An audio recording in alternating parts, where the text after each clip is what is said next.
Yang terkasih, sidang jemaat yang dikasihi Tuhan, ya, rasa hormat syukur kita persembahkan bagi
bagaimana kita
dengan pasal 25 dengan 3 perumpamaan. Perumpamaan yang pertama adalah perumpamaan tentang 10 gadis yang sedang menyongsong ataupun menanti mempelai, yang adalah gambaran gereja yang sedang menanti kedatangan Tuhan. Setengah bodoh, setengah bijaksana. Lalu ketika mempelai itu datang, nanti terjadilah perpisahan. 5 gadis yang bijak itu masuk dalam suasana pesta, sedangkan 5 gadis yang bodoh itu tertinggal. Ini berbicara tentang kesiapan di dalam menyambut kedatangan Tuhan. Tentu hanya orang-orang yang mempersiapkan diri yang akan masuk dalam kemuliaan Tuhan. Lalu dilanjutkan dengan perumpamaan yang kedua. Perumpamaan yang kedua dari Matius pasal 25 dari ayat 14 sampai kepada ayat 30. Itu mengenai talenta. Ya, talenta, perumpamaan tentang talenta. Di mana ada 3 hamba yang menerima talenta. Hamba yang pertama menerima 5 talenta. Hamba yang kedua menerima 2 talenta. Hamba yang ketiga menerima 1 talenta. Perumpamaan tentang talenta ini menunjukkan kepada tanggung jawab. Apa yang dituntut Tuhan, apa yang diminta Tuhan dari hamba-hamba ini adalah tanggung jawab atas segala sesuatu yang dipercayakan. Baru nanti dari ayatnya yang ke-31 sampai kepada ayat 46, di situ perikopnya penghakiman terakhir. Di situ menyatakan apa yang akan kita terima sesuai dengan perbuatan kita. Domba menerima bagiannya, kambing juga akan menerima bagiannya. Ya, 3 perumpamaan ini menutup khotbah Yesus. Saya sudah terangkan pada minggu yang lalu perumpamaan tentang gadis-gadis yang menanti mempelai. Saya tidak kembali ke belakang, tapi pada hari ini saya kutip perumpamaan tentang talenta. Perumpamaan tentang talenta dari ayat 14 sampai kepada ayat 31. Saya berikan temanya potensi berbeda. Ya. potensi berbeda, tanggung jawab sama. Ingat saudara, ini perumpamaan tentang kerajaan sorga. Saya kutip sebentar dari ayat yang ke-14. Ayat 14. Demikian firman Tuhan, sebab hal kerajaan surga sama seperti seorang yang mau bepergian ke luar negeri, yang memanggil hamba-hambanya dan mempercayakan hartanya kepada mereka. Yang seorang diberikannya 5 talenta, yang seorang lagi 2, dan yang seorang lain lagi 1, masing-masing menurut kesanggupannya, lalu ia berangkat. Masing-masing menurut kesanggupannya, lalu ia berangkat. Dalam ibadah pagi tadi saya sudah terangkan, saudara yang terkasih, ini berbicara tentang hal kerajaan sorga. Katakan, digambarkan di mana Tuhan ini hendak pergi ke luar negeri, lalu memanggil para hamba-hambanya dan mempercayakan kepada hamba-hambanya talenta. Ada yang 5 talenta, ada yang 2 talenta, ada yang 1 talenta. Ingat, ya saudara, talenta-talenta ini bukan diberikan dengan gratis secara cuma-cuma, tidak. Tetapi ini diberikan untuk dikembangkan ataupun dikelola dengan kesetiaan. Maka nanti ketika tuannya itu datang, dituntutlah pertanggungjawaban. Dalam ibadah pagi saya sudah sampaikan saudara, sebelum kita berlanjut berbicara tentang talenta, kehidupan kita ini dulunya hidup di dalam dosa, dalam perbudakan dosa, dalam kekuasaan dosa. Dan yang menguasai sepenuhnya hidup kita adalah dosa. Dan kita tidak memiliki apa-apa karena dalam kekuasaan dosa. Kita tidak punya sukacita, kita tidak punya damai sejahtera, kita tidak punya keselamatan, kita tidak punya berkat-berkat untuk bisa dinikmati karena hidup kita ini ada dalam kekuasaan dosa. Namun Kristus sudah menebus kita dari kutuk dosa, dari perhambaan dosa. Kita diangkat menjadi hamba Kristus. Amin. Kita ditebus melalui darah yang mahal dan harganya sudah lunas. Kalau dulu kita hamba dosa, hamba setan, sekarang kita menjadi hamba Kristus melalui darahnya, melalui pengorbanannya. Tetapi ketika kita datang menjadi hamba Kristus, kita tidak membawa apa-apa. Namanya hamba. Iya, hamba itu tidak mempunyai apa-apa. Ketika kita hamba dosa pun kita tidak punya apa-apa. Lalu Kristus menebus kita menjadi hambanya. Lalu kita datang menjadi hamba Kristus. Kita juga tidak punya apa-apa. Kalau sekarang kita mempunyai karena dipercayakan oleh Tuhan.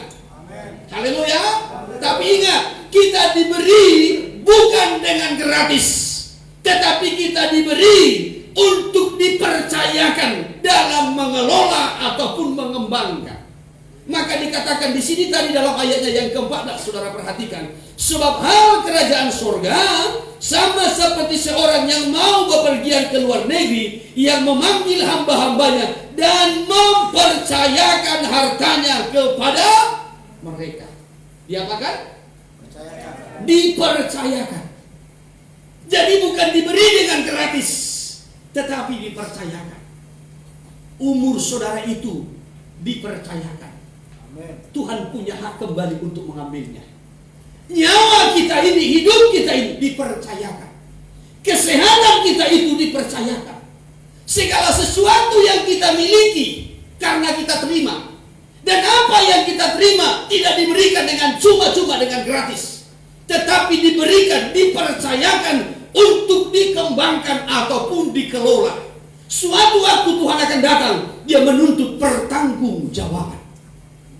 Dia berikan perkara rohani, dia berikan perkara jasmani, saudara, untuk dikelola ataupun dikembangkan.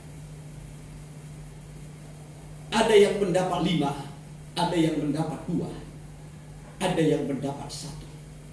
Saya sampaikan bukan karena Tuhan tidak adil, tetapi Tuhan memberikan menurut kesanggupan.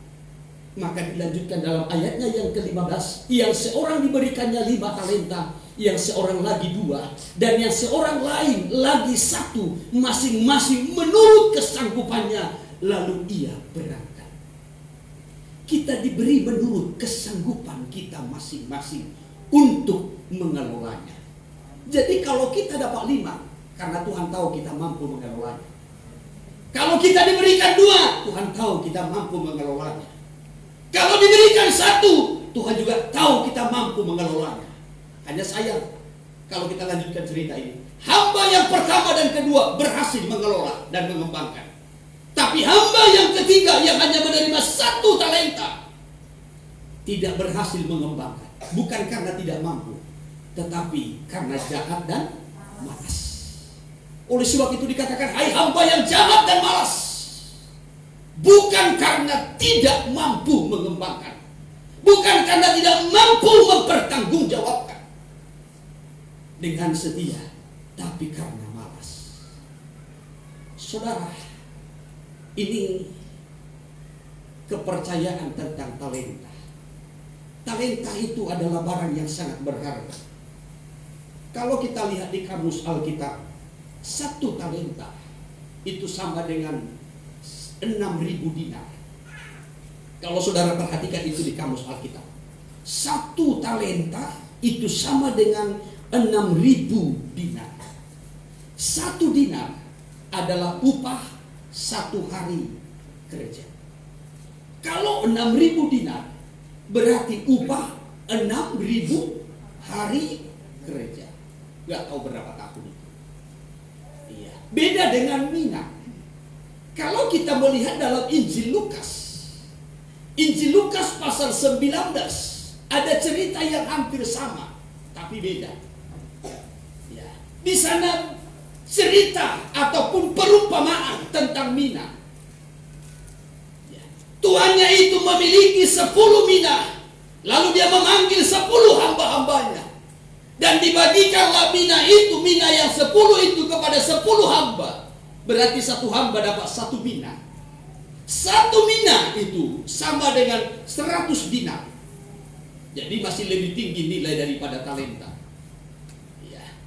Kalau 1 mina sama dengan 100 dinar, berarti upah 100 hari kerja.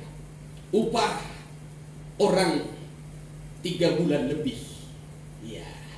Saudara yang terkasih, mina, perumpamaan mina dengan talenta itu beda.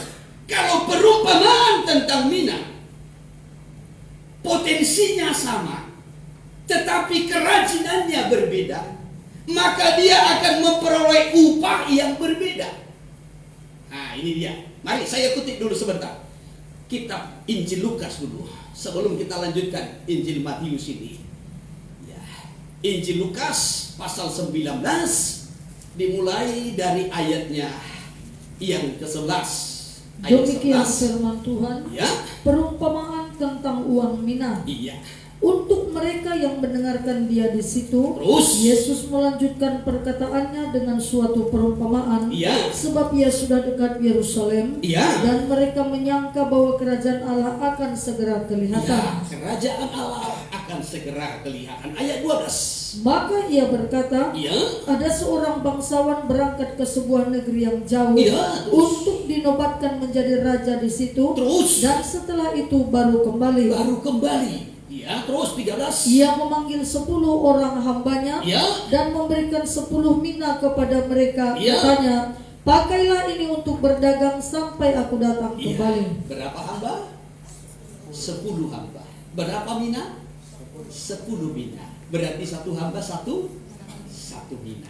Iya. Nanti saudara lihat di kamus Alkitab, 1 mina itu sama dengan 100 dinar. Ya. Jadi 1 hamba 1 mina. Ya. Dipercayakan 1 dinar, 1 mina 1 orang. Berarti potensinya sama, berkat yang dia terima sama, karunia yang dia terima sama. Baik hamba yang pertama maupun hamba yang kedua, hamba yang ketiga, dan seterusnya sama-sama menerima 1 mina. Tetapi hasilnya berbeda. Ya, upahnya berbeda. Kenapa berbeda? Ditentukan kerajinannya. Iya, coba terus perhatikan. Ayat yang ke-14. Ya, Akan tetapi orang-orang sebangsanya membenci dia, Terus. lalu mengirimkan utusan menyusul dia untuk mengatakan, iya, terus. kami tidak mau orang ini menjadi raja atas kami. Iya, terus. Dan Perhatikan. terjadilah ketika ia kembali, Ketika dia kembali, ketika tuannya itu kembali, terus. setelah ia dinobatkan menjadi raja, Ya. ia menyuruh memanggil hamba-hambanya Ya, terus. yang telah diberinya uang itu Terus. untuk mengetahui berapa hasil dagang mereka Ya, masing-masing. berapa hasil dagang mereka masing-masing. Ingat, ini perumpamaan. Ya, gambaran. Ya, Tuhan ini melukiskan Kristus yang pergi naik ke sorga dan akan datang kembali. Hamba-hambanya ini melukiskan orang-orang percaya ataupun orang-orang Kristen yang sudah menerima pemberian-pemberian dari Tuhan, baik pemberian secara rohani maupun pemberian-pemberian secara jasmani, baik berkat rohani maupun berkat jasmani, baik kepercayaan secara rohani maupun kepercayaan secara jasmani. Sama-sama menerima, tetapi hasilnya berbeda.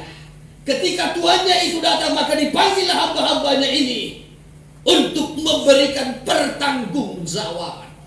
Bagaimana hasilnya? Terus. Orang 16. yang pertama datang dan berkata, Iya. Tuan, mina Tuan yang satu itu telah menghasilkan 10 Iya. mina. Apa katanya terus? Katanya kepada orang itu, Iya. baik sekali perbuatanmu itu, hai hamba yang baik. Terus. Engkau telah setia dalam perkara kecil. Karena itu terimalah kekuasaan atas 10 terimalah kota. kekuasaan atas 10 kota. Dia menerima 1 mina, tetapi dia hasilkan 10. Dia hasilkan 10. Lalu apa yang menjadi upahnya? Upahnya menguasai 10. Kenapa dia bisa menghasilkan sampai 10? Karena memiliki kerajinan yang berbeda dengan yang lain. Hamba yang kedua hanya menghasilkan 5. Terus.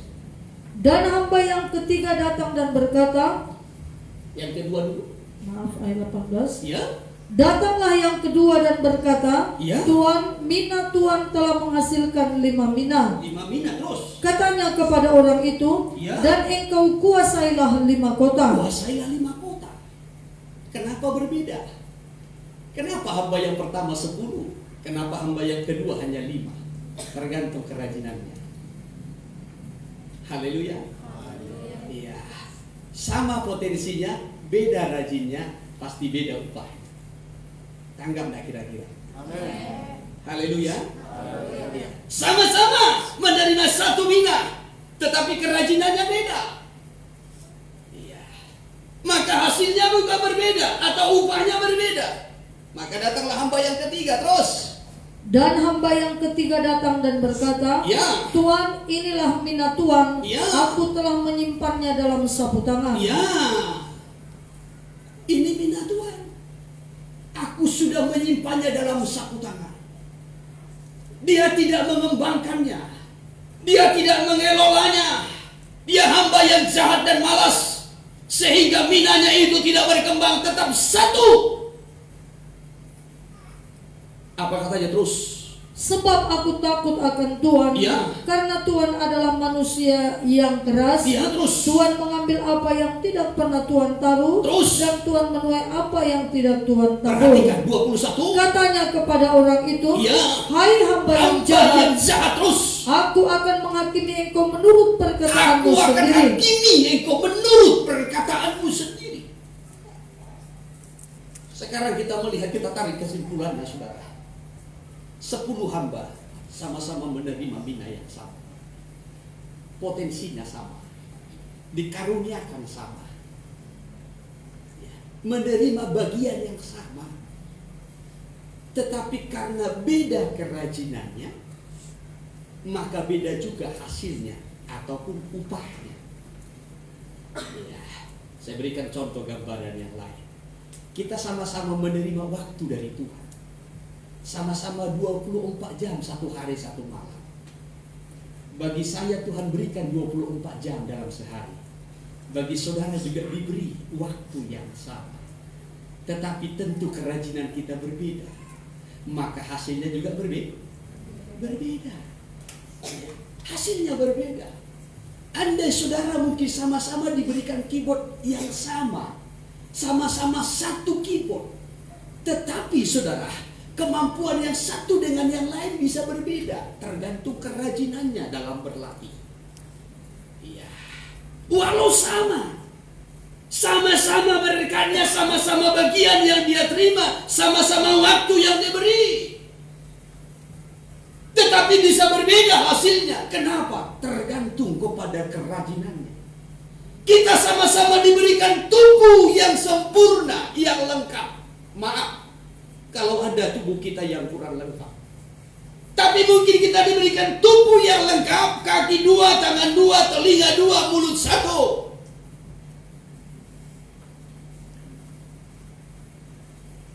Tetapi mungkin berbeda hasil yang kita terima. Tubuh kita sama-sama lengkap, waktu yang Tuhan beri juga sama-sama. Tetapi hasil belum tentu sama. Berkat kita bisa berbeda, satu dengan yang lain. Di mana letak masalahnya? Kerajinannya berbeda. Kerajinan yang berbeda. Kita sama-sama menerima firman yang sama. Kita bisa sama-sama menerima khotbah yang sama. Sama-sama menerima Roh Kudus yang sama. Tetapi bisa hasilnya berbeda. Tergantung kepada kerajinan kita satu dengan yang lain. Saya teringat dengan Ruth. Ruth seorang janda dari negeri Moab. Jandanya orang Yahudi. Tetapi kalau kita melihat bagaimana kerajinan daripada Ruth, ya, sepanjang hari dia bekerja sehingga memperoleh hasil yang sangat maksimal.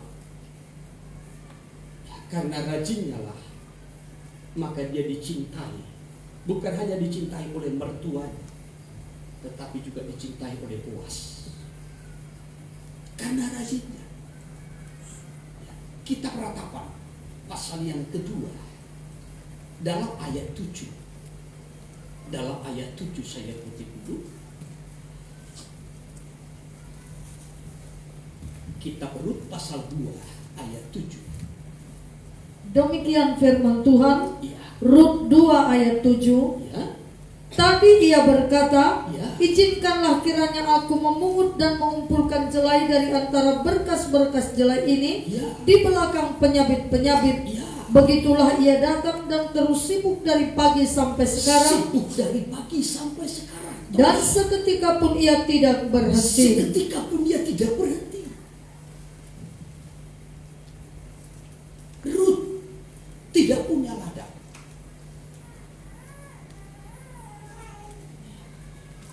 Dia hanya memungut apa yang tersisa di belakang penyabit-penyabit. Tetapi Rut bekerja dari pagi sampai siang, bahkan sampai petang. Kalau kita lanjutkan nanti betapa banyak hasil yang dia peroleh. Sampai ketika dia membawa pulang ke rumah, mertuanya Naomi pun heran. Dari mana engkau memperoleh hasil yang sebanyak ini?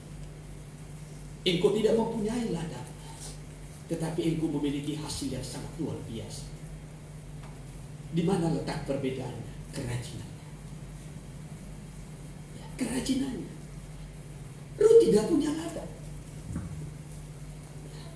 tapi Rut seorang yang rajin. Sehingga kasih terhadap Rut itu timbul di hati Boas.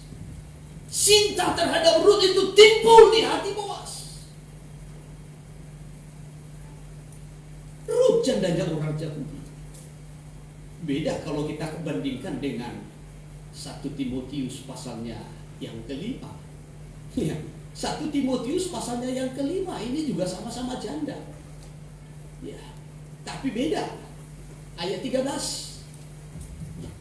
Ayat 13. 1 Timotius 5 ayat 13. Ya.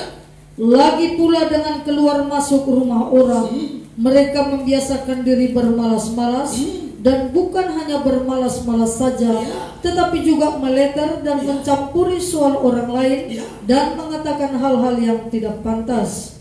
Di situ perikopnya Mengenai janda, iya, sama-sama rajinnya beda, hasilnya beda, hasilnya beda. Saudara, sama-sama janda. Saya bukan mau merendahkan jandanya, bukan, saudara. Ya, Tuhan jauh lain. Saya mau sampaikan, kalau bicara tentang janda, itu bicara tentang penderitaan, pergumulan. Kalau kita melihat dalam kitab Yesaya, tetapi tidak usah kita kutip sampai ke sana. Saya hanya mau sampaikan, sama-sama punya pergumulan, sama-sama punya penderitaan. Tetapi di mana letak perbedaannya? Ruth rajin. Dari pagi sampai siang sampai petang, dia tidak berhenti sesaat pun. Maka dia memperoleh hasil yang banyak. Dia dicintai oleh Boaz karena rajinnya. Beda dengan 1 Timotius pasal 5 dalam ayat 13. Janda-janda yang dimaksudkan di sini adalah janda-janda yang bermalas. Pekerjaannya hanya lalu mencampuri soal-soal orang lain dan mengatakan hal-hal yang tidak. Maka terus 14. karena itu aku mau supaya janda-janda yang muda kawin lagi, Terus beroleh anak, Ya. memimpin rumah tangganya, Ya. dan jangan memberi alasan kepada lawan untuk memburuk-burukkan nama kita. jangan memberikan alasan kepada lawan untuk memburuk-burukkan nama kita. Terus Karena beberapa janda telah tersesat mengikuti iblis.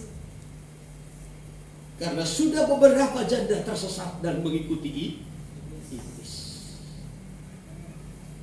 Ya, hal yang saya mau bandingkan, saudara, sama-sama punya pergumulan, tetapi mendapat hasil yang berbeda, upah yang berbeda. Kenapa?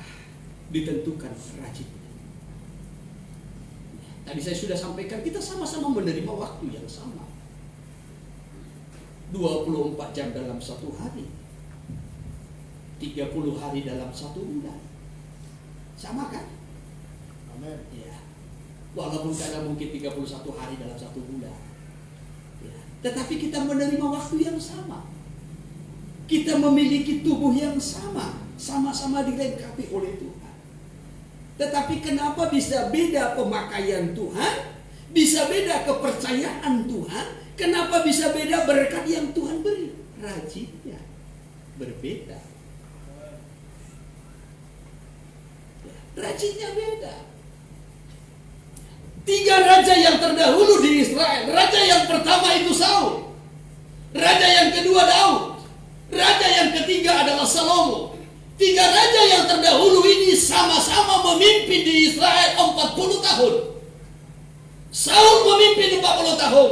Daud memimpin 40 tahun. Salomo memimpin 40 tahun. Tapi siapakah raja yang paling dikenal oleh Tuhan? Daud. Kenapa? Daud membangun hubungan dengan Tuhan. Membangun hubungan dengan Tuhan. Walau sama-sama diangkat Tuhan, sama-sama diurapi oleh Nabi. Saul juga diurapi oleh Nabi. Daud juga diurapi. Salomo juga diurapi. Tetapi kenapa beda berkatnya? Beda pemakaian Tuhan, beda kepercayaan Tuhan, beda cintanya Tuhan. Beda rajinnya, beda persekutuan. Saul tidak pernah membangun persekutuan dengan Tuhan. Beda dengan Daud. Salomo pernah membangun persekutuan di awal saja. Diawali dengan roh, diakhiri dengan daging. Tapi Daud, seorang yang berkenan di hati Allah. Sejak dia dipilih oleh Tuhan sampai mangkat, katanya dalam kitab Kisah Para Rasul 13. Dia orang yang berkenan di hati Tuhan. Saya kutip sebentar Kisah Para Rasul pasal yang ke-13, pasal 13. Kita perhatikan dari ayatnya yang ke-36. Demikian, Ya, sebab Daud melakukan kehendak Allah pada zamannya, Daud melakukan kehendak Allah pada zamannya. Ya, lalu ia mangkat dan lalu ia dibaringkan, mangkat, lalu ia mati dan dibaringkan di samping nenek moyang. Memang secara jasmani tubuhnya diserahkan kepada kebinasaan, kepada kematian. Tetapi rohnya itu dikenan oleh Tuhan. Beda dengan yang lain. Kalau Saul, dia hanya 2 tahun dia dikenan Tuhan. Setelah itu roh Tuhan undur dari Saul. Dan berbalik, Saul itu dirasuk oleh roh jahat. Jangan sampai kehidupan kita, perjalanan rohani kita seperti Saul. Tahun-tahun pertama, tahun-tahun kedua pengikutan kita, Tuhan masih berkenan, Tuhan masih pakai. Setelah itu ditinggalkan roh Tuhan. Masihkah Roh Kudus berdiam dalam hidup kita? Masih berjalan dalam pimpinan Roh Kudus? Masih merasakan penyertaan Roh Kudus? Masih merasakan sukacita dan damai sejahtera dari Roh Kudus? Atau kita sudah berjalan menurut kehendak kita, daging kita, menurut keinginan kita, bukan lagi menurut Roh Kudus? Sekali lagi, Saul itu dikenan Tuhan hanya 2 tahun. 38 tahun lamanya dia sudah ditinggalkan Tuhan. Memang dia masih tetap raja. Sementara Tuhan sedang mempersiapkan Daud.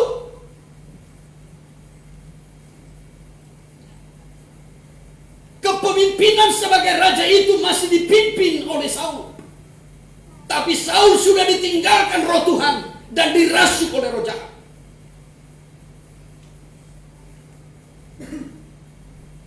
Ketika dia dirasuk oleh roh jahat lah, disitulah perkenalan pertamanya dengan Daud. Dipanggillah Daud untuk menenangkan Saul, mendoakan Saul. Tapi Saul sudah ditinggalkan Tuhan. Walau masih tetap menjadi raja. Jangan sampai kita masih melayani di altar ini, tetapi roh Tuhan sudah meninggalkan kita. Jangan sampai saudara masih melayani Tuhan, masih menangani pelayanan, tapi sudah ditinggalkan Roh Kudus. Dan roh jahat sudah merasuk hidupmu.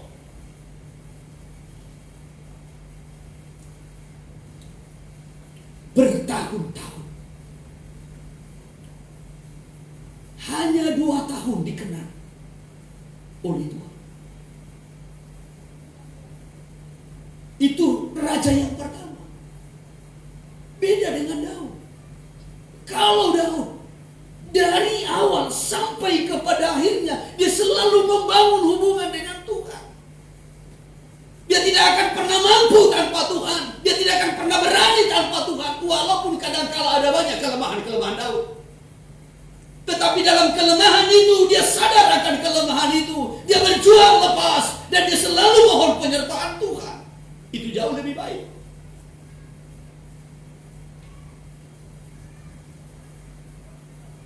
Dan Daud tidak pernah setuju dengan kelemahan-kelemahan. Dia ungkapkan dalam kitab Mazmur bagaimana dia bergumul tentang dosa-dosa itu. Aku bergumul. Dan dia meminta kepada Tuhan, berikan aku roh yang rela, hati yang teguh, mantapkan rohaniku, kuatkan aku, mampukan aku. Dia selalu mengikatkan dirinya dengan Tuhan. Juga beda dengan Salomo, raja yang ketiga, juga memerintah 40 tahun. Di awal dia memang mantap, minta pimpinan Tuhan, minta hikmat Tuhan. tapi hanya seketika. Ketika diperhadapkan kepadanya perempuan-perempuan luar negeri, perempuan-perempuan bangsawan, dia tinggalkan persekutuan, dia tinggalkan kebenaran, sampai kepada masa tuanya, baru dia menyesal. Tetapi terlambat sudah. Maka dalam suratnya yang terakhir, itulah kitab pengkhotbah, dia berkata, segala sesuatu adalah sia-sia, sia-sia, sia-sia, sia-sia, sia-sia. Cobalah kalau khotbah sia-sia. Coba kalau saya khotbah sia-sia. Percumanya rupanya melayani, percumanya rupanya ibadah, percuma rupanya hidup kudus, percuma, semua percuma.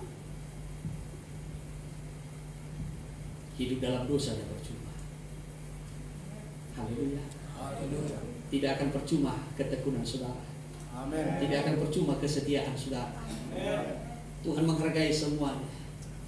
Karena itu berdirilah teguh, jangan goyah, dan giatlah selalu dalam pekerjaan Tuhan. Amin. Sebab jerih payahmu tidak akan pernah Sia-sia.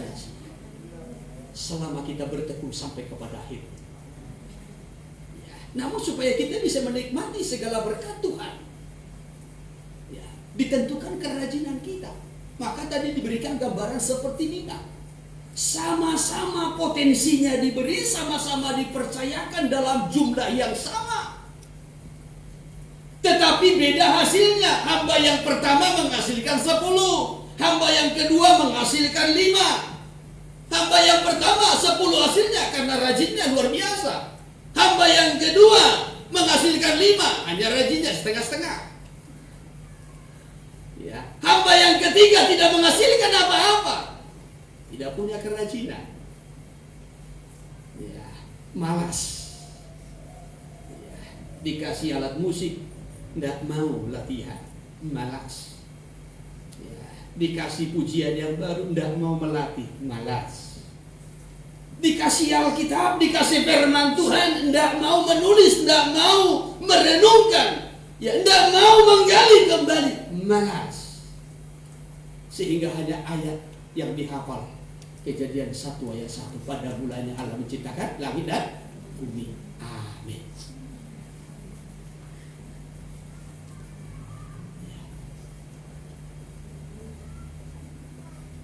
Saudara yang terkasih, karena kerajinan beda, sehingga pengertian pemahaman kita juga beda. Mungkin kita berkata, kenapa dia kok bisa dia hafal banyak ayatnya? Dia rajin menghafal. Kenapa kok dia banyak tahu firman Tuhannya? Dia rajin membaca, dia rajin menggali, dia rajin belajar. Sekarang kita tarik kepada hal yang negatif. Ya. Kenapa saudara kok bisa ahli main game ya? Karena Rajin main game. ya rajin. Ya. Saya nggak pernah pegang itu, nggak tahu. Nggak tahu. Sama sekali nggak tahu. Aplikasinya udah punya. Jadi kita tahu di situ, kita banyak bergelut di situ, kita rajin di situ, ya berkat kita berkat itu.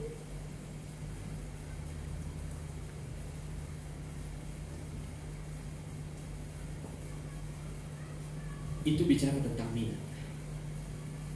Potensi sama, yang diterima sama, tetapi hasilnya beda. Upahnya beda. Kenapa? Karena kerajinannya berbeda. Tetapi sebaliknya, kalau kita kembali kepada Injil Matius pasal 25 tadi, ayat 14 sampai kepada ayat 30, cerita ataupun perumpamaan tentang talenta. Perumpamaan tentang talenta itu potensinya berbeda.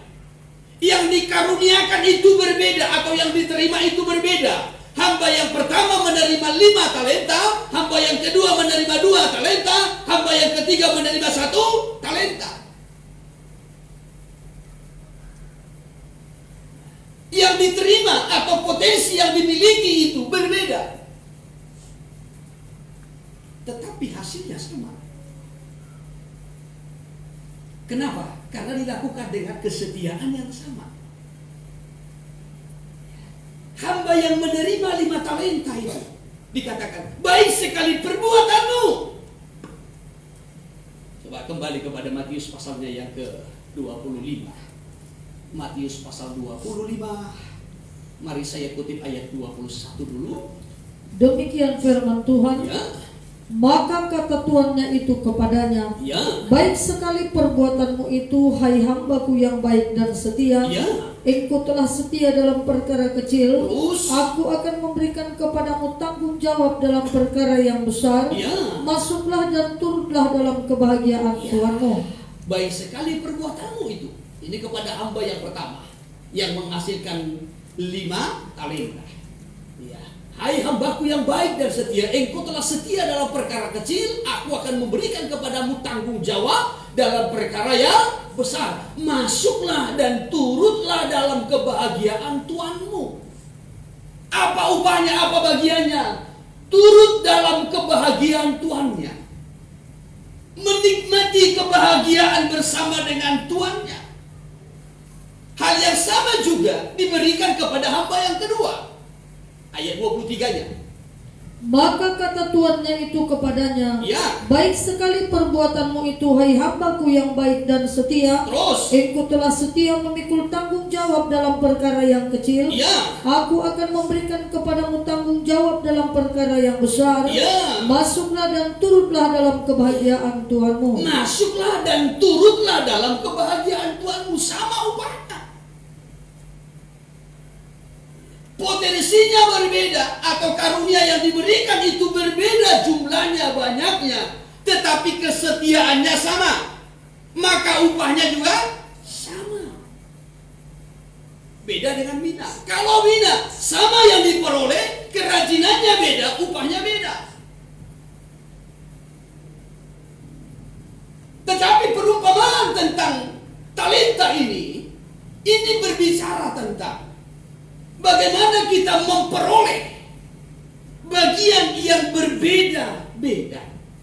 Tetapi kalau kita lakukan dengan kesetiaan yang sama, maka kita akan memperoleh upah yang sama.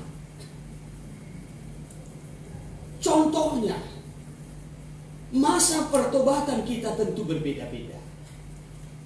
Masa waktu pertobatan. Ada orang mungkin pertobatannya dari masa remaja sudah bertobat, sudah melayani Tuhan. Ya, mungkin umur 15 tahun dia sudah lahir baru, sudah melayani Tuhan. Lalu dia terus mengerjakannya dengan kesetiaan sampai kepada masa tuanya, sampai umur 60 tahun, ya, sampai umur 70 tahun, umur panjang, sampai umur 80 tahun lanjut usia. Saudara bayangkan berapa lama dia melayani itu. Ada sekitar 65 tahun dengan kesetiaan. Maka dia akan memperoleh bagian yang sama, masuk dalam kemuliaan Tuhan. Tapi ada juga mungkin orang umur 65 tahun baru bertobat, dan juga matinya umur 80 tahun. Dia hanya melayani selama 15 tahun. Ya. Tetapi bagiannya sama, sama-sama masuk surga. Haleluya. Haleluya. Iya. Jadi yang dia terima beda.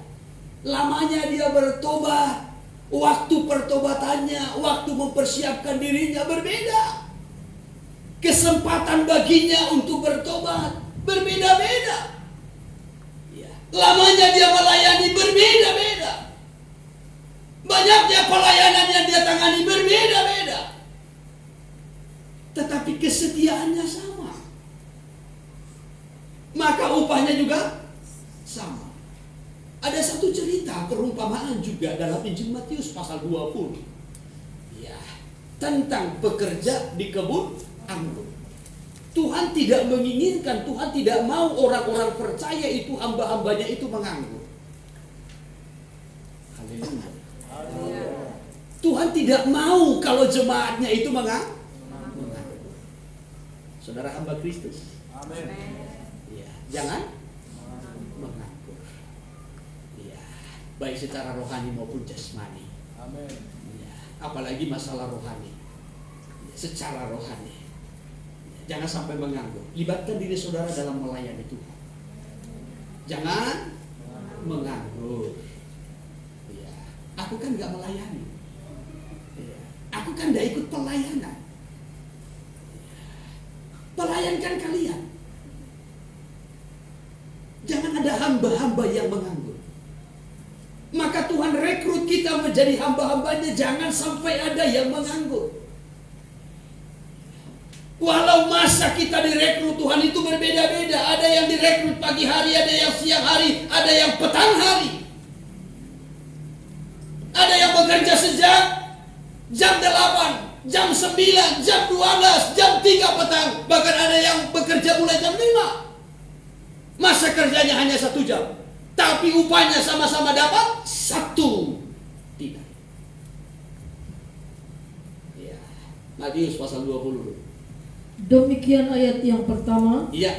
Adapun hal kerajaan surga sama seperti seorang tuan rumah yang pagi-pagi benar keluar Ya. mencari pekerja-pekerja untuk kebun anggurnya. Ya, terus Setelah ia sepakat dengan pekerja-pekerja itu mengenai upah sedinar sehari. sedinar sehari.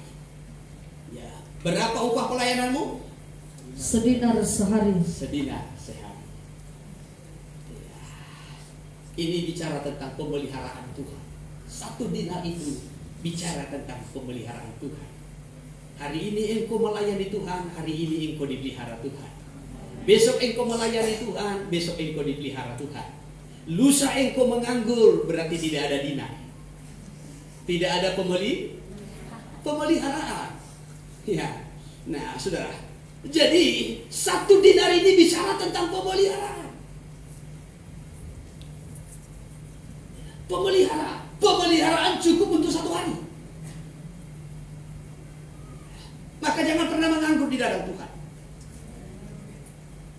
Jangan lelah bekerja di ladang Tuhan. Amin. Ya. 1 dinar upah 1 hari. Ini bicara tentang pemeliharaan. Ya, coba terus. Ia menyuruh mereka ke kebun anggurnya. Ya, terus. Kira-kira pukul 9 pagi 9 ya. ia keluar pula dan dilihatnya ada lagi orang-orang lain menganggur di pasar. Ada yang menganggur di pasar. Hanya duduk-duduk di pasar. Maka di pasar pun engkau bersaksi. Haleluya. Hei, para pedagang-pedagang marketing, bersaksi engkau.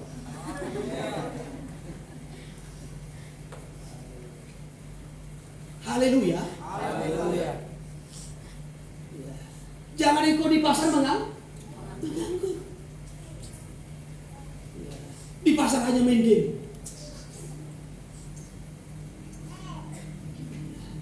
Di pasar engkau bekerja. Jangan sampai menganggur. Terus. Katanya kepada mereka, Ya. pergi jugalah kamu ke kebun anggurku, Terus. dan apa yang pantas akan kuberikan kepadamu. Ya. Dan mereka pun pergi. Apa yang pantas kuberikan kepadamu? Dia Tuhan yang bertanggung jawab atas kita. Dia tidak akan membiarkan kita, tetapi dia akan memberikan pemeliharaan yang sempurna. Terus. Kira-kira pukul 12 dan pukul 3 petang, Ya. ia keluar pula dan melakukan sama seperti tadi. Sama terus. Kira-kira pukul 5 petang, Ya. ia keluar lagi dan mendapati orang-orang lain pula. Terus. Lalu katanya kepada mereka, Ya. mengapa kamu menganggur saja di sini sepanjang hari? Mengapa kamu menganggur sepanjang hari? Ini sudah jam 5 petang. Kira-kira pukul 5 petang. Masa kerja itu sampai jam 6 petang. Berarti dia hanya bekerja 1 jam. Ada yang masuk jam 8 pagi, ada yang masuk jam 9, ada yang masuk jam 12, ada yang masuk jam 3, ada yang masuk jam 5 petang. Tetapi mereka sama-sama mendapat 1 dinar. Yang masuk jam 8 dapat 1 dinar. Yang masuk jam 9 dapat 1 dinar. Yang masuk jam 12 dapat 1 dinar. Termasuk yang masuk jam 5 petang pun dapat 1 dinar. Kalau hitung-hitung pakai kalkulator, udah adil. Tetapi hamba-hamba ini bekerja dengan kesetiaan, maka memperoleh upah yang sama. Oleh sebab itu tadi saya sampaikan, bicara tentang talenta, itu bicara tentang potensi yang berbeda-beda, tetapi dilakukan dengan kesetiaan yang sama, maka akan memperoleh hasil yang sama. Jam masuknya ini beda, tetapi kesetiaannya sama, kerjanya sama, maka hasilnya sama. Sama-sama mendapat 1 dinar. Tadi saya sudah singgung, 1 dinar itu bicara tentang pemeliharaan Tuhan dalam hidup kita.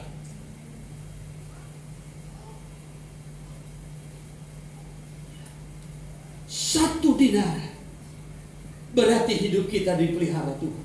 Besok kita bekerja, Tuhan pelihara lagi. Besok kita bekerja di ladang Tuhan, di kebun anggurnya Tuhan, dipelihara lagi. Oleh sebab itu jangan sampai kita berhenti dalam pekerjaan di ladang Tuhan. Jangan sampai kita menganggur. Potensi kita berbeda-beda satu dengan yang lain. Lamanya kita bertobat, lamanya waktu pelayanan kita itu berbeda-beda. Tetapi kalau kita lakukan dengan kesetiaan, maka upahnya sama. Pelayanan kita berbeda-beda. Ya, ada yang melayani di musik, ada yang melayani di pujian, ada yang melayani di pemberitaan firman Tuhan. Tapi kalau kita sama-sama melakukannya dengan kesetiaan, upah kita sama. Bukan berarti karena saya pengkhotbah upah saya lebih besar, belum tentu. Ya. Lalu ada pendua yang tidak terlihat pelayanannya, maka upahnya berkurang, tidak. Ya. Apapun pelayanan yang kita lakukan, apakah sebagai pengkhotbah pemberita firman, apakah sebagai orang yang menangani peralatan-peralatan ini, apakah sebagai penyanyi di rumah Tuhan, apakah sebagai pemain musik, apakah sebagai guru-guru sekolah minggu, apakah pelayanan saudara juga berkorban mengunjungi orang lain, menolong orang lain, membantu orang lain. Kalau itu dilakukan dengan kesetiaan yang sama, maka upah kita sama. Amin. Sekalipun pelayanan kita banyak besar, tapi kalau tidak dilakukan dengan kesetiaan, maka upahnya berbeda. Ya. Jemaat yang dikasihi Tuhan, boleh potensi atau berkat yang kita terima itu berbeda. Kita juga menerima berkat yang berbeda-beda, baik secara rohani maupun jasmani. Beda. Ada orang bisa dipercayakan Tuhan dengan pelayanan yang banyak. Dia bermain musik bisa, bernyanyi bisa, khotbah mantap. Guru sekolah minggu lebih lucu dari sekolah minggu.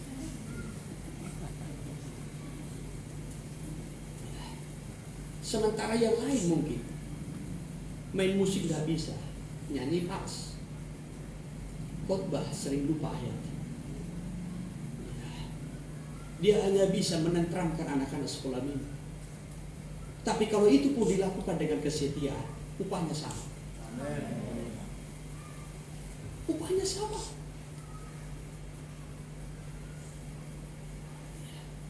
Saudara yang melayani sudah cukup lama, bertahun-tahun, dengan orang yang masih baru melayani.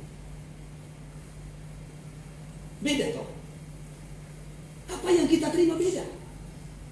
Saudara yang sudah melayani cukup lama, mungkin dengar firman Tuhan juga sudah banyak. Catatan saudara mungkin gak tahu berapa buku.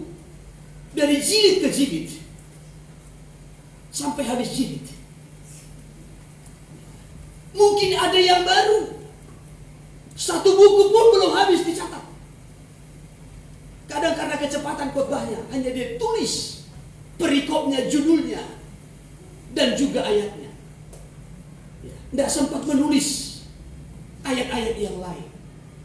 Tetapi selalu dilakukan dengan kesetiaan. Ya. Upah sama. Ya. Berkat mungkin kita berbeda. Tetapi kalau dilakukan dengan kesetiaan, upah kita bisa sama. Yang satu anaknya 5, yang satu anaknya 1. Tapi 5 anaknya semua bandit. 1 anaknya jadi hamba Tuhan. Mana yang lebih diberkati? Tentu yang 1. Apalagi kalau sempat anaknya 5. Ya. 5-5-nya takut akan Tuhan. Ini anaknya hanya 1, tapi bandit.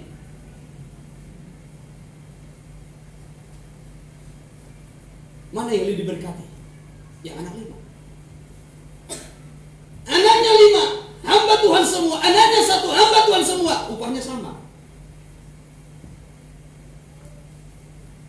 Walau menerima berkat yang berbeda. Haleluya. Bisa ditangkap?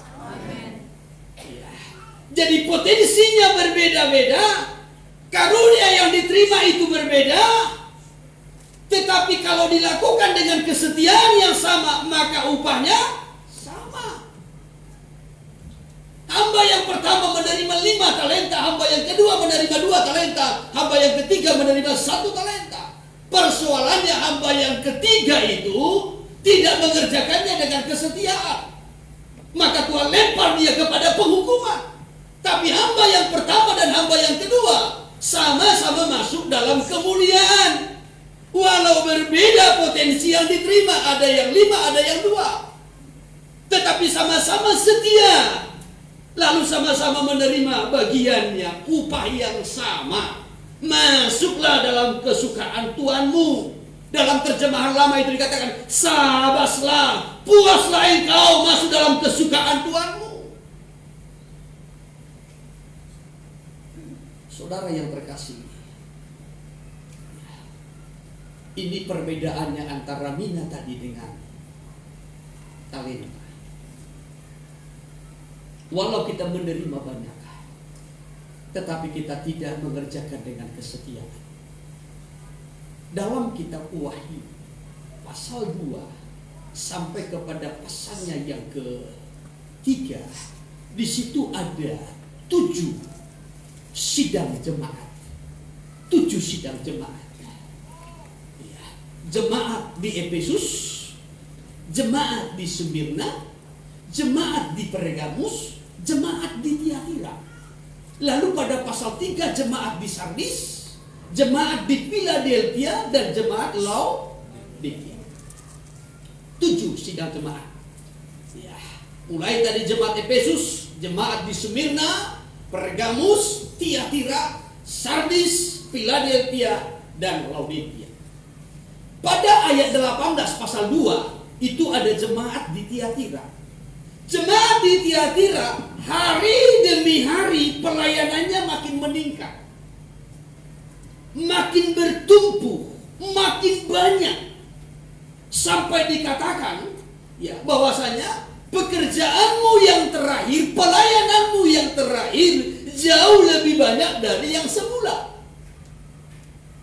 Tetapi persoalannya, pelayanan makin tambah, tetapi dikuasai oleh roh perzinahan. Nah, itu masalahnya. Coba ayatnya yang ke-18 dimulai. Wahyu 2 ayat 18. Iya. Kepada jemaat di Tiatira. Iya. Dan tuliskanlah kepada malaikat jemaat di Tiatira. Iya. Inilah firman Anak Allah, yang matanya bagaikan nyala api, dan kakinya bagaikan tembaga. Iya. Aku tahu segala pekerjaanmu. Aku tahu segala pekerjaanmu, ya. Baik kasihmu maupun Baik imanmu. kasihmu maupun imanmu. Ya. Masih memiliki kasih dan iman terus. Baik pelayananmu maupun Baik ketekunanmu. pelayananmu dan ketekunanmu aku tahu, kata Tuhan. Bahkan lebih lagi terus. Aku tahu bahwa pekerjaanmu yang terakhir lebih banyak daripada yang pertama. Aku tahu pekerjaanmu yang terakhir lebih banyak dari yang pertama, dari yang semula. Pelayananmu yang terakhir lebih banyak, lebih padat dari pelayanan semula. Tetapi apa persoalannya terus? Tetapi aku mencela engkau. Kenapa? Karena engkau membiarkan wanita Izabel, Ya. yang menyebut dirinya nabiah, Terus. mengajar dan menyesatkan hamba-hambaku, Ya. supaya berbuat zina Berbuat zina. dan makan persembahan-persembahan Dan berhala. terlibat dalam berhala-berhala. meningkat, pelayanan makin padat, tetapi justru terlibat dalam zina dan berhala-berhala. Maka Tuhan celah. Tuhan berkata, aku mencela engkau. Walau pelayanannya makin padat,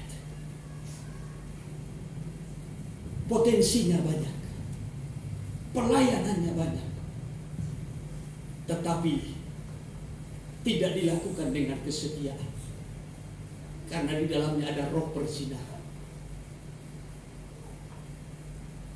Kalau ada roh perzinahan, itu bukan bicara tentang kesetiaan. Dalam nikah saja pun, kalau ada roh perzinahan, itu berbicara bukan nikah yang setia. Jadi artinya saudara, jemaat di Tiatira ini punya potensi yang besar, pelayanan yang banyak, padat pelayanannya, tetapi tetap dikuasai roh perzinahan, tidak dilakukan pelayanan itu dengan kesetiaan. Maka Tuhan berkata, aku mencela engkau. Hasilnya buruk. Beda dengan pada pasalnya yang ketiga, jemaat di Philadelphia. Jemaat di Philadelphia adalah jemaat yang potensinya kecil. Tuhan berkata, aku tahu kekuatanmu tidak seberapa, namun engkau menurut firman, berpegang pada firman-Ku, setia pada firman-Ku, setia pada kebenaran. Dan aku akan melindungi engkau pada hari pencobaan yang akan datang atas dunia ini, katanya. Wahyu pasal yang ketiga ayat 8. Demikian firman Tuhan. Iya. Aku tahu segala pekerjaanmu. Terus. Lihatlah, aku telah membuka pintu bagimu Ya. yang tidak dapat ditutup oleh seorang pun. Ya. Aku tahu bahwa kekuatanmu tidak seberapa, Kekuatanmu tidak seberapa, ya. namun engkau menuruti firman-Ku, Ya. dan engkau tidak menyangkal namaku. Engkau tidak menyangkal. Aku tahu pekerjaanmu. Aku tahu kekuatanmu tidak seberapa, firman Tuhan. Tapi aku melihat kesetiaanmu dalam berpegang pada firman. Maka nanti dalam ayat 10-nya, aku akan melindungi engkau pada hari pencobaan atas dunia ini. Dengan kata lain, Tuhan menjanjikan kemenangan. Haleluya. Iya, saudara. Banyak potensi pada pelayanan, tapi tidak dilakukan dengan kesetiaan.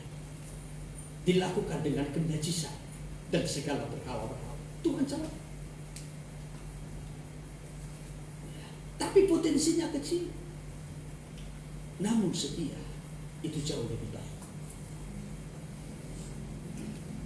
Apa yang Tuhan percayakan kepada kita satu dengan yang lain berbeda-beda. Pelayanan kita berbeda-beda. Tetapi apa yang Tuhan tuntut? Kesetiaan. Supaya kita menerima upah yang sama. Haleluya. Haleluya. Kita tidak dipaksakan harus bisa bermain musik. Saudara tidak dipaksakan harus bisa berkhotbah. Saudara tidak dipaksakan harus bisa begini, harus bisa begini, tidak. Tuhan sudah memberikan kepada kita potensi masing-masing. Karunia yang berbeda-beda. Ada mungkin yang banyak, ada yang sedang, ada yang sedikit. Bukan karena Tuhan pilih kasih, tetapi itu diberikan kepada kita menurut kemampuan kita masing-masing. Apa yang Tuhan tuntut? Kesetiaan dalam mengerjakan, kesetiaan dalam mengelola, mengembangkannya, supaya kita sama-sama menerima upah yang sama. Haleluya. Kita Amsal mencatat pada Amsalnya pasal yang ke-19 dalam ayat 22. Apa yang Tuhan inginkan dari kita? Kesetiaan. Kesetiaan. Lebih bagus potensi kita kecil tapi setia, dibandingkan potensinya besar tetapi pembohong. Ayat 22. Sifat yang diinginkan pada seseorang ialah kesetiaannya. Sifat yang diinginkan pada seseorang ialah sifat yang Tuhan inginkan dari saya dan saudara adalah kesetiaan. Kesetiaan. Tuhan cari kesetiaan. Apakah kita setia terhadap apa yang Tuhan percayakan? Tadi dari awal saya sudah sampaikan, dipercayakan, bukan diberikan dengan gratis. Tuhan memberikan kepada kita keselamatan, itu dipercayakan. Tuhan memberikan kepada kita umur panjang, kesehatan, kekuatan. Tuhan memberikan kepada kita tubuh yang sempurna. Tuhan memberikan kepada kita berkat-berkatnya, baik secara rohani maupun jasmani, itu dipercayakan oleh Tuhan. Supaya kita kelola, supaya kita kembangkan untuk kemuliaan nama Tuhan. Dari Dia, oleh Dia, dan untuk kemuliaan namanya. Apa yang Tuhan tuntut dari semua, apa yang Tuhan percayakan itu kepada kita adalah kesetiaan kita. Kesetiaan kita. Sifat yang diinginkan pada seseorang ialah kesetiaannya. Lebih baik orang miskin daripada seorang pembohong. Artinya, miskin artinya saudara potensinya kecil. Lebih baik potensinya kecil tapi setia, dibandingkan potensinya besar tetapi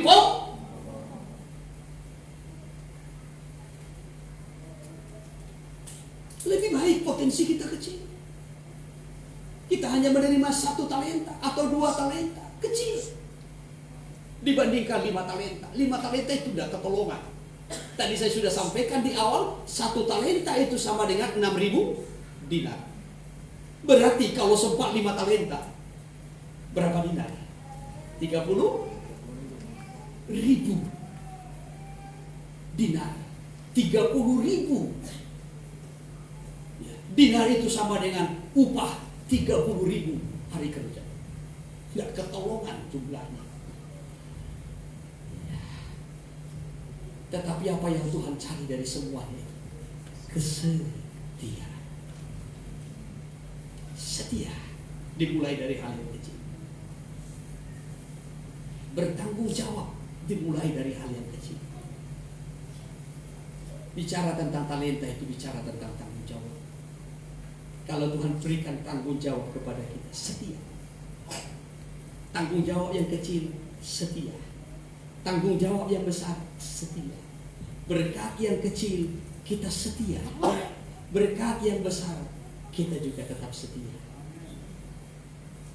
Yang Tuhan tuntut pertanggung jawaban. Saya selalu menyampaikan, berkat dengan tanggung jawab itu selalu sejalan. Kalau ada berkat, berarti ada tanggung jawab. Ya, sehat itu adalah berkat. Tetapi di balik berkat ada tanggung jawab. Untuk apa saudara sehat? Kalau tidak melayani Tuhan. Umur panjang itu berkat. Ya. Kalau ada berkat berarti ada tanggung jawab yang dituntut Tuhan. Anak itu berkat. Ya, berkat. Tapi ada tanggung jawab. Membesarkan anak, menyekolahkan anak, mendidik anak secara rohani dan jasmani, itu tanggung jawab. Tanggung jawab. Jemaat yang banyak itu berkat. Tetapi di balik berkat ada tanggung jawab. Bagaimana membawa jemaat ini bertumbuh, bagaimana membawa jemaat ini sampai kepada panggilan Tuhan, rencana Tuhan, itu tanggung jawab. Anggota Homsil saudara itu bertambah, jiwa-jiwa itu berkat. Tapi di samping berkat ada tanggung jawab. Tuhan memberikan kepada saudara berkat jasmani. Di samping berkat itu ada tanggung jawab. Saudara menerima firman dan mengerti firman itu berkat. Ada orang dikotbahi tiap hari, toh juga tidak mengerti firman. Saudara bisa mengerti firman itu berkat. Tapi di balik berkat ada tanggung jawab. Saudara terima firman itu dengan cuma-cuma, bagikan juga dengan cuma-cuma. Sampaikan juga kepada orang lain dengan cuma-cuma.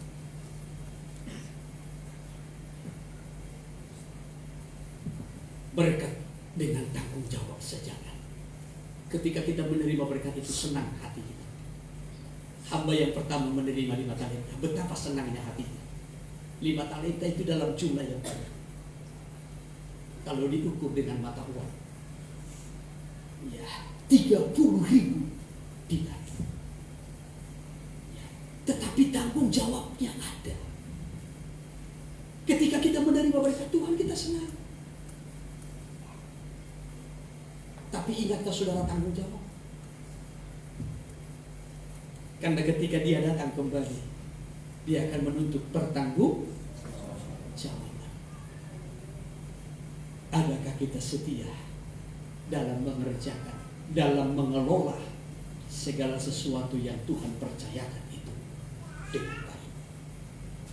Sore hari yang indah ini, saya tidak perpanjang firman ini, tapi saya mengajak kita supaya kita betul-betul memperhatikan tanggung jawab sesuai dengan kepercayaan yang Tuhan berikan bagi kita. Ya, kalau mina itu potensinya sama, tetapi kerajinannya berbeda, maka hasil ataupun upahnya berbeda. Namun sebaliknya dengan talenta, potensi berbeda-beda, yang kita terima berbeda-beda, karunia kita berbeda-beda, pelayanan kita berbeda-beda, kepercayaan yang diberikan kepada kita berbeda-beda. Tetapi kalau kita lakukan dengan kesetiaan, dengan penuh tanggung jawab, maka kita akan menerima upah bagian yang sama di dalam Tuhan. Masuk dalam kesukaan, masuk dalam pesta nikah anak domba Allah. Kita bangkit berdiri bersama-sama. Katakan lembut suara Tuhan memanggil. Kita dipanggilnya untuk menjadi hamba. Hamba yang setia, hamba yang bertanggung jawab. Suara Tuhan memanggilmu dan menanti dengan tangan kasih-Nya. Amin.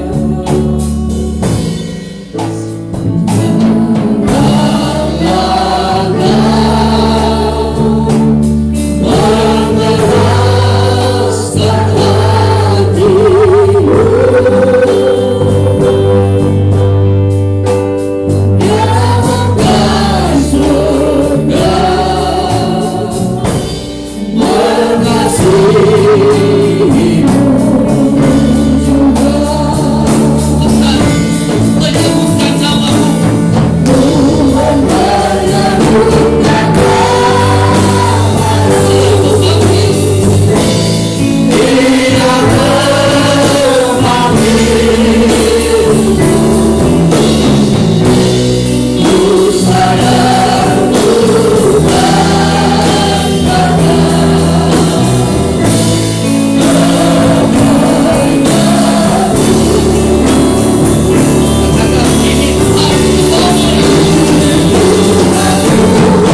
menjadi hamba-hamba Kristus, serta Engkau perlengkapi kami dengan pemberian-pemberian. Engkau berikan karunia-karunia. Engkau percayakan talenta-talenta, bahkan bina bagi kami, untuk kami kelola, kami kembangkan dengan kesetiaan sebagai bentuk tanggung jawab kami di hadapan Tuhan. Kami bersyukur atas segala kepercayaan bagi kami. Ajar kami Tuhan dalam mempertanggungjawabkan segala sesuatu sebagai bentuk kesetiaan kami. Firman-Mu yang sudah kami dengar, kami terima. Kiranya menolong kami sehingga kami mengerti apa yang harus kami lakukan,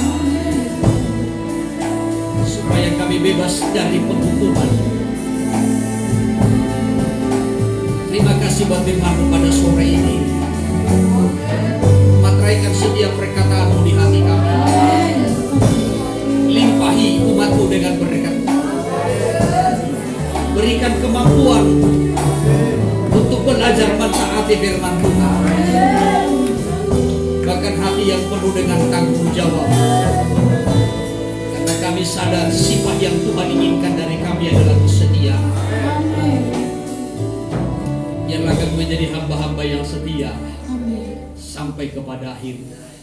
Sekali lagi berkati semua umat-Mu, dari yang paling tua sampai yang paling muda. Tuhan melawat kami. Kalau umat-Mu mungkin pada hari ini datang dengan pergumulan, dengan beban berat, dengan segala persoalan, ulurkan tangan kasih-Mu, tempatkan tangan-Mu untuk melepaskan umat-Mu dari segala kesesakan dan pergumulan, supaya mereka dilimpahi dengan segala berkat-berkat yang terbaik dari Tuhan. Terima kasih Bapak. Sebentar sebelum kami akhiri ibadah kami juga akan memberikan yang terbaik bagi Tuhan lewat setiap korban persembahan yang kami bawa, baik korban khusus, korban sosial kami. Segala persembahan yang kami bawa Tuhan kuduskan, dan tangan kasih-Mu memberkati. Di dalam nama Yesus yang hidup, kami sudah berdoa mengucap syukur atas firman-Mu, serta kami akan memberikan yang terbaik bagi Tuhan. Haleluya. Amin.